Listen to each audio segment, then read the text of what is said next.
Well, g'day folks. I thought I'd tell you my story today because it's a very disturbing story. Very disturbing if you ask me. So I got out of the van, came down to the beach. I park my van and I walk along the beach so I get some morning sun, have a stretch, have a walk, and I have a shower up the end of the beach at the free showers. And I'm walking up and I got right to the other end and there's a van like mine with a roof on it, like an air vent in the roof. And I walked up just to have a look, and the girl got out of it that was staying in it, and she was a beautiful girl. Her name's Rachel, if she ever watches this. And I said, I just noticed your air vent, and I thought I'd come and have a look. I got the exact same van. Oh look, found a Matchbox car. I said I got the exact same van, but it's too hot. Anyway, but this girl talked and talked and talked, and I thought, gee, this conversation's going well. She's showing some interest, and she's got the same stories because we're both living in the van. She'd been in the van for 6 months. I've been in mine for about 5. She was asking me, getting the shade a bit, where I sleep at night and why she doesn't like sleeping in the van too much because it's a bit scary and things go on. And then she was talking about the roof height of her van's too low, so it's a bit hard being inside. I have these exact same concerns. It's too hot sometimes. Her cooking, just the exact same concerns that I was going through when you start living in a van. And I thought, geez, we really got some things in common here. And then she said, long story short, she said, where's your van? I wouldn't mind having a look. I thought, oh, cool. My thinking was, oh, cool, she'd like to talk some more. That's a good thing. I'm thinking, well, maybe I'll be able to get her phone number or her Facebook thing. We can keep in touch, and it's cool to have friends, especially when you're travelling around by yourself, and it's not very fun on your own. Anyway, she also said to me, how do you find the loneliness? And I said, well, I can deal with it, but it's not fun.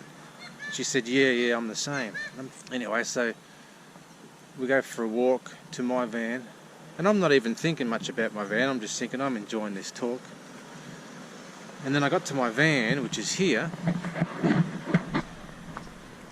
and I thought, oh crap, I've only just woken up half an hour ago. My van's not clean, it's not tidy, my bed's still out, my blankets are out, nothing's clean. We also talked about, on the way to my van, how there's 2 types of van people. Ones that live clean and tidy, and others like the hippie people, not all people, but the hippie look, where their van's just disgusting and dirty and they live in a pigsty. I'm thinking, yeah, I know exactly what you mean, because I've seen some people open their vans up and you look in there and you think, oh my God, that's disgusting, I can't live in that. Anyway, I got to my van and said, I've just realised it's not clean. My bed's still out and all that type of stuff. And I opened the doors of my car. She said, oh, don't worry about that, that's fine. I opened the back doors of my car. I'm trying to find the shade, it's pretty hot today.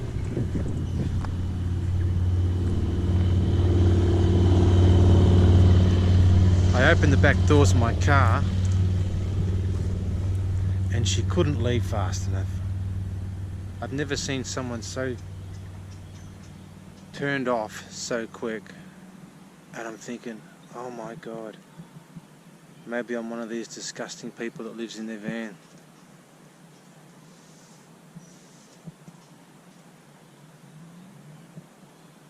And that was the end of it.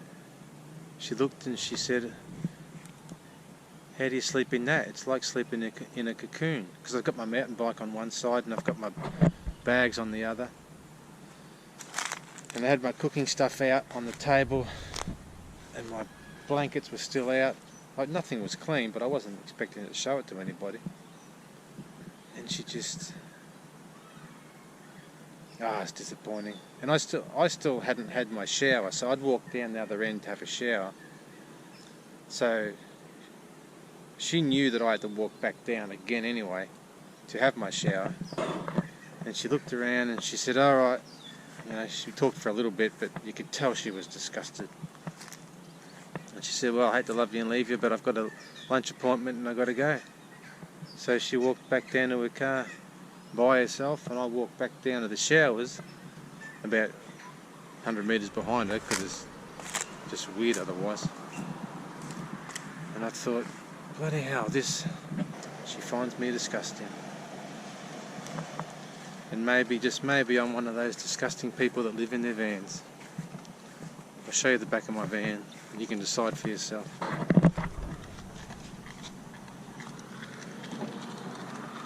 But remember,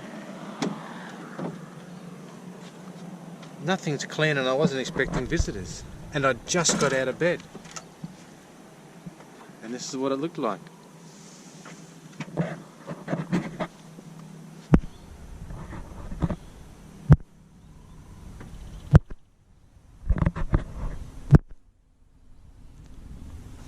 Like, it's just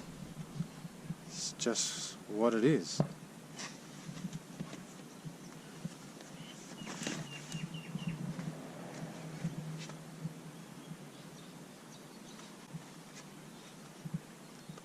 Anyway, I can't change it, really. I could clean it, but I can't change it. And no, I don't like living in it, and it's still hot and it's still cramped, but it saves me $250 a week. And other than that, who really cares, I guess. Alright, I'll find my car coming out. See you in the next video. That's my story about the pretty girl and my disgusting van. See you next time.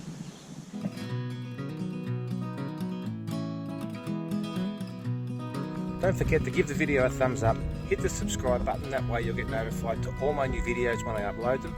And if you want to contact me, you can do so through my website, the link's in the description below. See you next time.